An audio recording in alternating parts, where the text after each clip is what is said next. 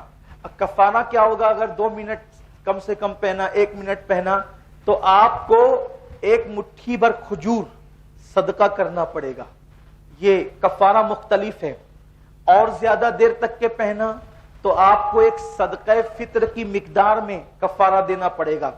اور اگر آپ نے دن بھر پہنا یا اکثر دن پہنا تو ایسی صورت میں آپ کو دم دینا پڑے گا. ہمیشہ دم نہیں دینا پڑتا ہے، دم دینے کے لیے کوئی مقدار مقرر ہے. ٹھیک ہے، اس کا بھی آپ خیال فرمائیں. تو اب آپ نے پھر دوسری جو اوپر کی چادر ہے وہ اس طریقے سے اپنے کندھوں پہ اور اپنے بدن پہ ڈال لینا ہے، یوں.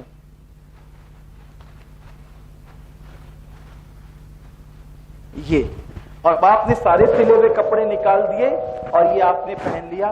اس طریقے سے احرام میں رہنا یہ سنت ہے. کچھ لوگ کیا کرتے ہیں، ایئرپورٹ سے ہی ایسے ایسے کر کے وہ گھومنے لگتے ہیں. یہ مکروہ ہے. یہ کب کرنا ہوگا وہ ابھی آگے آپ کو انشاءاللہ بتایا جائے گا.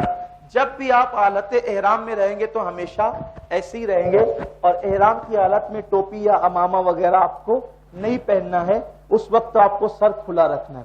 ابھی آپ نے یہ چادر اوڑھ لی، ٹھیک ہے، وضو کر لیا تھا، آپ نے احرام کی چادریں بھی اوڑھ لی، لیکن ابھی آپ محرم نہیں ہوئے. یعنی احرام کی پابندی آپ پر صرف چادر اوڑھنے کی وجہ سے لازم نہیں آئی.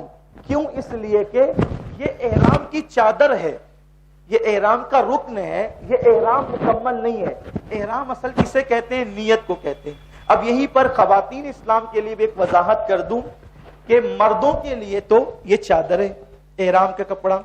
عورتوں کے لیے احرام کے لیے کوئی مخصوص کپڑا نہیں ہے. عورتوں کے لیے ان کے جو معمول کے کپڑے جو روزانہ وہ پہنتی ہے وہی ان کے کپڑوں کا احرام ہے، اسی میں وہ نیت کر سکتی ہے. سفید کپڑا پہنے تو اچھی بات ہے، سنت ہے، لیکن عورتیں رنگین کپڑوں میں بھی احرام کی نیت کر سکتی ہے. عورتوں کے لیے سفید کپڑے کی کوئی قید نہیں ہے، پابندی نہیں ہے. عورتیں جس کپڑے میں چاہیں وہ کر سکتی ہے، لیکن عورتیں خاص بات کا خیال کریں. حالت احرام میں عورتوں کو کان چھپانا یہ فرض ہے. عام طور پر ایسے بھی غیر احرام میں بھی کان چھپانا عورتوں کے لیے فرض ہے، کیونکہ کان جو ہے وہ بھی سر کا حصہ ہے. اچھا، ایک بات اور، اگر کان کھلے کر کے یوں، اور عورتوں کی عادت ہوتی ہے کبھی کبھی کہ وہ اس طریقے سے اوڑھتی ہے. ہم نے دیکھا ہے، محسوس کیا اس کو کہ عورتیں اس طریقے سے اوڑھتی ہیں. اس طریقے سے اوڑھنی عورتیں کیوں اوڑھتی ہے؟ کیونکہ انہوں نے سونے کی بالیاں پہن رکھی ہوتی ہے اور وہ جو زیور پہن رکھی ہوتی ہے، تو اب وہ کان پہ سے اوڑھے گی تو زیور چھپ جائے گا، تو وہ زیور کو بتانے کے لیے جو ہے اس طریقے سے اوڑھتی ہے. اور اسی حالت میں وہ نماز بھی پڑھتی ہے اس طرح سے. تو اگر نماز کی حالت میں اس کے کان کھلے رہے تو اس کی نماز ہی نہیں ہوگی، اس کی نماز، کیونکہ کان سر کا حصہ ہے، نماز ہی نہیں ہوگی. اور ایک اور اہم مسئلہ، اگر طواف میں کان کھلے رہے تو بھی طواف نہیں ہوگا، طواف بھی نہیں ہوگا. اس لیے خواتین کے لیے یہ ہے کہ معمول کے کپڑوں میں وہ احرام کی نیت کریں. لیکن ایک مشورہ کہ ہمارے یہاں انڈیا کے اندر احرام کے نام سے رومالی ٹائپ ملتا ہے، وہ سلا ہوا ہوتا ہے، تو وہ یہاں سے اس طریقے سے بنتا ہے اور وہ پورا یہاں تک کے آ جاتا ہے، تو اس میں اچھی خاصی ستر پوشی ہو جاتی ہے، تو وہ لے لیں. حالانکہ وہ باندھنا ضروری نہیں ہے، صرف اوڑھنی بھی اوڑھ لیا تو کافی ہے، لیکن وہ اچھا لگتا بھی ہے اور اس سے اکثر بال وغیرہ بھی سب چھپ جاتے ہیں، تو وہ عورتوں کے لیے زیادہ مناسب اور بہتر ہے. اب آپ نے جو ہے چادر اوڑھ لی اور اب آپ کو فلائٹ میں بیٹھنا ہے. فلائٹ میں آپ کو بیٹھنا ہے تو ایسی صورت میں کبھی کبھی حج کے ایام میں وہاں جو فلائٹیں پوری دنیا سے آتی ہے تو فلائٹ کا اکثر شیڈول جو ہے وہ کم زیادہ ہوتا رہتا ہے، یعنی لیٹ ہوتے رہتی ہے، اکثر فلائٹیں لیٹ ہوتی رہتی ہے. تو ایسی صورت میں آپ احرام کی نیت کرنے میں جلدی نہ کریں، بلکہ آپ یہ کریں کہ ایئرپورٹ پر آپ 2 رکعت نفل احرام کی نیت سے نماز پڑھ لیں. پہلی رکعت میں قل یا ایھا الکافرون اور دوسری میں قل ھو اللہ، یہ پڑھ لیں، دعا بھی کر لیں. مرد حضرات جب احرام کی نیت سے نفل پڑھیں گے تو سر پہ ٹوپی رکھ لیں یا سر کو ڈھانک لیں اور ڈھانک کر کے نفل پڑھیں، اور نفل پڑھنے کے بعد دعا بھی کر لیں، لیکن اب بھی وہ احرام کی نیت نہ کریں۔ کیوں نہ کریں؟ اس لیے کہ اگر فلائٹ لیٹ ہو گئی تو اتنی دیر تک آپ پہ احرام کی پابندیاں رہے گی، آپ مشقت میں پڑ سکتے ہیں، تو ایسی صورت میں آپ دعا بھی کر لیں، اب انتظار کریں، پھر اس کے بعد جب آپ فلائٹ کے اندر چلے جائیں اور فلائٹ میں بیٹھ جائیں تو بھی اب احرام کی نیت نہ کریں۔ کیوں؟ اس لیے کہ وہ لوگ فلائٹ میں بیٹھنے کے فوراً بعد آپ کو پہلے جوس پیش کرتے ہیں، جوس دیتے ہیں، پھر کھانا دیتے ہیں، پھر وہ عام طور پہ ٹیشو دیتے ہیں، اور ٹیشو دو طرح کا ہوتا ہے، ایک سوکھا ہوتا ہے، اس کو تو کبھی بھی آپ استعمال کر سکتے ہیں، لیکن جو ٹیشو وہ لوگ دیتے ہیں جو خوشبودار ہوتا ہے، احرام کی حالت میں تو آپ اس کا استعمال نہیں کر سکتے۔ اور پینے میں بھی احرام کی نیت کرنے کے بعد ایسا جوس یا ایسی کولڈ ڈرنک جس میں پکنے کے بعد خوشبو ملائی گئی ہو، ایک تو وہ ہے کہ خوشبو ملا کر پکایا گیا ہو، خوشبو ملا کر پکایا گیا ہو تو اس کو کھا پی سکتے ہیں، لیکن پکنے کے بعد جس میں خوشبو ڈالی جاتی ہے اس کو آپ نہیں پی سکتے، علماء منع کرتے ہیں۔ تو یہ جتنا بھی جوس ہے نا، مینگو ہے، فروٹی ہے، اور جو وہ جتنے بھی جوس ہے اور جتنی بھی کولڈ ڈرنکس ہے، پیپسی، کوکا کولا وغیرہ، اسپرائٹ وغیرہ، تو اس میں پکنے کے بعد خوشبو ڈالی جاتی ہے، تو احرام کی حالت میں اس کو آپ نہیں پی سکتے۔ تو آپ فلائٹ میں بیٹھ جائیں، پہلے کھا لیں، پی لیں، تقریباً اگر آپ کو جدہ پہنچنے میں 4.5-5 گھنٹے کا ٹائم لگتا ہے تو فلائٹ 3 گھنٹے 3.5 گھنٹے چلتی ہے، اس کے بعد یلملم کی پہاڑی اور میقات آتی ہے، تو ہم اگر 1 گھنٹے میں کھانا پینا ہمارا سب نپٹ جاتا ہے، کھانے پینے کے بعد جب آپ کھانے سے فارغ ہو جائیں تو اب آپ عمرہ کی احرام کی نیت کریں۔ نیت کس طریقے سے کریں گے؟ اللہم انی ارید العمرۃ فیسرھا لی وتقبلھا منی، یہ عربی میں ہے۔ اگر آپ کو عربی نہیں آتی تو عربی میں نیت کرنا کوئی فرض واجب نہیں ہے، آپ اس کو اردو میں نیت کر لیں۔ اللہ میں نے نیت کی عمرہ کی اور تیرے لیے تو اس کو میرے لیے آسان فرما اور میری طرف سے قبول فرما، یہ آپ کہہ لیں۔ اگر آپ یہ نہیں کہہ سکتے تو بھی کوئی حرج نہیں ہے، آپ صرف اپنے دل کے اندر اتنا ارادہ کر لیں کہ اللہ میں تیرے لیے عمرہ کی نیت کر رہا ہوں، اس کو قبول کر اور آسان کر، اتنا تو ہم دل میں سوچ سکتے ہیں نا، اتنا نہیں سوچ سکتے تو پھر کیا ہے۔ اور نیت جو ہے وہ دل کے ارادے کا نام ہے۔ تو 3 چیزیں ہو گئی، عربی میں نیت کریں افضل ہے، نہیں کر سکتے تو اردو میں کریں، اردو میں بھی نہیں کر سکتے تو دل میں ایک سوچ لیں اللہ میں تیرے لیے عمرہ کی نیت کرتا ہوں، اور پھر احرام کی نیت سے آپ لبیک پڑھیں، احرام کی نیت سے لبیک پڑھیں۔ اور سنت یہ آقا کا فرمان یہ ہے کہ جب بھی لبیک پڑھو تو بلند آواز سے پڑھو، لوگ لبیک پڑھنے میں شرماتے ہیں، جب بھی لبیک پڑھو بلند آواز سے پڑھو۔ آقا علیہ السلام فرماتے ہیں جہاں جہاں تک تمہارے لبیک کی آواز پہنچتی ہے وہ ساری چیزیں مل کر تمہارے ساتھ لبیک پڑھتی ہے، اور ان سب کا ثواب اللہ تمہیں عطا فرماتا ہے، اور قیامت کے دن وہ چیزیں سب تمہارے حوالے سے گواہی دیں گی۔ تو آپ نے جیسی نیت کی احرام کی، عمرہ کی نیت کی، ویسی آپ احرام کی نیت سے لبیک پڑھیں گے، لبیک اللہم لبیک، آپ سب میرے ساتھ مل کر پڑھیں گے، زور سے پڑھیں گے تاکہ آپ کو یاد ہو جائے۔ خواتین بھی پڑھیں اپنی آواز میں، لبیک اللہم لبیک لبیک لا شریک لک لبیک ان الحمد والنعمت لک والملک لا شریک لک لبیک اللہم لبیک لبیک لا شریک لک لبیک ان الحمد والنعمت لک والملک لا شریک لک لبیک اللہم لبیک لبیک لا شریک لک لبیک ان الحمد والنعمت لک والملک لا شریک لک۔ کم سے کم 3 بار پڑھیں، پھر جتنا اللہ توفیق دے جی چاہے پڑھیں، پھر دعا کریں کہ یہ دعا کی قبولیت کا وقت آ گیا۔ اب جو آپ دعا کریں گے اللہ آپ کی ساری دعاؤں کو قبول فرمائے گا۔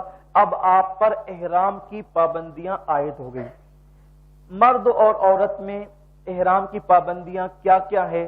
پہلے وہ مردوں کے حوالے سے پھر عورتوں کے حوالے سے، جو دونوں مشترک ہے پہلے وہ سن لیں۔ مرد اور عورت جب وہ احرام کی نیت کر لیتے ہیں، عمرہ کی یا حج کی نیت کر لیتے ہیں، احرام کی پابندی ان پہ عائد ہو جاتی ہے، تو ان کے لیے کچھ چیزیں جو پہلے حلال تھی وہ حرام ہو جاتی ہے۔ بعض چیزیں جیسے شوہر پر بیوی حرام ہو جاتی ہے اور بیوی پر شوہر حرام ہو جاتا ہے، یعنی آپ ایک دوسرے کے ساتھ بیٹھ سکتے ہیں، کھا سکتے ہیں، چل سکتے ہیں، لیکن میاں بیوی جیسے تعلقات آپ قائم نہیں کر سکتے۔ حیا کے پردے میں آپ سمجھ سکتے ہیں۔ پھر میاں بیوی کے درمیان جو حیا کی باتیں ہوتی ہے، مخصوص باتیں، وہ باتیں بھی کرنا حرام ہو جاتی ہے، یعنی وہ باتیں بھی آپ بات بھی وہ والی باتیں نہیں کر سکتے جس سے آدمی کے جذبات ابھرتے ہوں، وہ باتیں کرنا بھی حرام ہو جاتی ہے اور وہ کام کرنا بھی حرام ہو جاتا ہے۔ ٹھیک ہے، البتہ دنیا کی باتیں، دین کی باتیں، خاندان کی باتیں، یہ ساری باتیں جو عام طور پہ ہوتی ہیں وہ جائز کی جا سکتی ہے۔ ویسے بھی زیادہ تر ذکر اذکار کرنا چاہیے۔ دوسری بات، مرد اور عورتوں کے لیے یہ مشترک ہے، وہ کوئی خوشبودار چیز استعمال نہیں کر سکتے، جیسے عطر استعمال نہیں کر سکتے، کچی لونگ نہیں کھا سکتے، کچی الائچی، دار چینی کچی نہیں کھا سکتے، البتہ اس کو ڈال کر کھانا پکایا گیا تو وہ کھا سکتے۔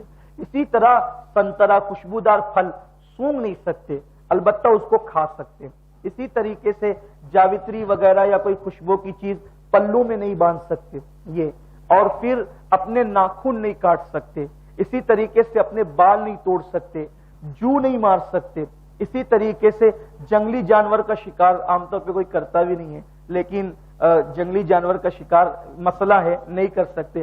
اگر کوئی شکار کر رہا ہو تو اس کی رہنمائی بھی نہیں کر سکتے۔ اسی طریقے سے جو ہے وہ کسی جاندار کو، یعنی کہ اس کو بغیر ضرورت کے ایذا پہنچانا، وہ تو یوں بھی ناجائز ہے، احرام کی حالت میں اور زیادہ اس میں شدت ہو جاتی ہے۔ ایسے انداز سے وضو کرنا کہ مرد کے لیے کہ وہ داڑھی کے بال اس کے ٹوٹے، یعنی اس کو رگڑنا، ویسے بھی عام طور پہ وضو کرنے کی سنتوں میں یہ ہے کہ چہرہ مل کر، جیسے عام طور پہ لوگ کرتے ہیں نا، ایک دم بالکل چہرہ مل کر، جنگی پیمانے پر جس کو وضو کہہ سکتے ہیں آپ، تو یہ ویسے بھی اسلام میں نہیں ہے۔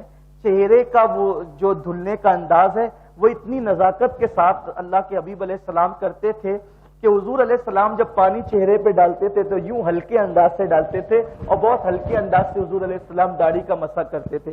یوں بھی چہرے کو بہت ملنا یا داڑھی کو بہت ملنا، یہ فزیکلی طور پر سائنس بھی کہتے کہ اس میں نقصان ہے، اس طریقے سے نہیں کرنا چاہیے۔ اس سے چہرے کی رونق اور جو ہے وہ جلد کی چمک ختم ہوتی ہے بہت چہرہ ملنے کی وجہ سے۔ اس لیے امام حضرت مجدد الفسانی کے ملفوظات اٹھا کر دیکھیں، بہت ہلکے انداز سے پانی ڈالا جاتا ہے، بہت ہلکے انداز سے عام طور پہ وضو کرنا چاہیے، اور احرام میں تو اور احتیاط کی ضرورت ہے کہ بال نہیں ٹوٹنے چاہیے۔ عورتیں بھی سر میں کنگھی، اس انداز وہ تو کنگھی کرے بھی نا احرام کی حالت میں، کہ کنگھی کرے گی تو اس کے بال ٹوٹیں گے، اور بال ٹوٹنے پر اس پہ کفارہ لازم ہو سکتا ہے۔ عورتیں حالت احرام میں جو ہے وہ منہ نہیں چھپا سکتی، عورتوں پر تو پردہ فرض ہے کہ ان کو منہ چھپانا چاہیے، لیکن احرام کی حالت میں ان کو چاہیے کہ وہ سر چھپائے، بدن پورا چھپائے، لیکن وہ چہرے کی اتنی جو ٹکلی ہے یہ چہرہ کھلا رکھے۔ اگر عورتیں جان بوجھ کر کے کپڑے سے چہرہ چھپائے گی اور وہ کپڑا چہرے پہ لگے گا تو ان پر کفارہ لازم آئے گا۔ اس لیے حالت احرام میں چہرہ کھلا رکھنا چاہیے۔ اگر عورت احرام میں چہرہ چھپانا چاہتی ہو تو اس کو چاہیے کہ وہ کیپ جیسی آتی ہے نا، وہ عام طور پہ ملتی ہے، وہ یہاں پہ پہلے وہ باندھے گی اور پھر وہ کپڑا ڈالے گی تاکہ وہ کپڑا اس کے چہرے پہ نہ لگے، لیکن اس میں بھی نیند میں بے احتیاطی ہو سکتی ہے، تو بہتر یہی ہے کہ چہرہ کھلا رکھے۔ اب احرام کی حالت میں عورت کو چہرہ کھلا رکھنے کی اجازت ہے، اجازت نہیں بلکہ اس کو حکم ہے کہ وہ چہرہ کھلا رکھے، کیونکہ یہ اللہ تبارک و تعالیٰ کا امتحان ہے۔ مردوں کو کہا نظر جھکانا، عورتوں کو کہا کہ چہرہ کھلا رکھنا، یعنی حج کا امتحان یہی سے شروع ہو گیا ہے، اور مردوں کے لیے حکم ہے۔ ارے خود کی عورت جب حرام ہو جاتی ہے احرام میں تو دوسری عورتیں جو پہلے سے حرام ہیں ان کی اوپر نظر اٹھانا کتنا سخت جرم ہوگا۔ تو جو حج جو ہے نا وہ بہت آزمائش اور امتحانوں کا نام ہے، تو اس لیے عورتوں کو چہرہ کھلا رکھنے کی اجازت ہے۔ لیکن عورتیں جو ہے وہ ہاتھوں کے دستانے پہن سکتی ہے، پیروں میں موزے پہن سکتی ہے، سینڈل جوتی پہن سکتی ہے۔ مردوں کے لیے ایک خاص مسئلہ یہ ہے کہ مرد حالت احرام میں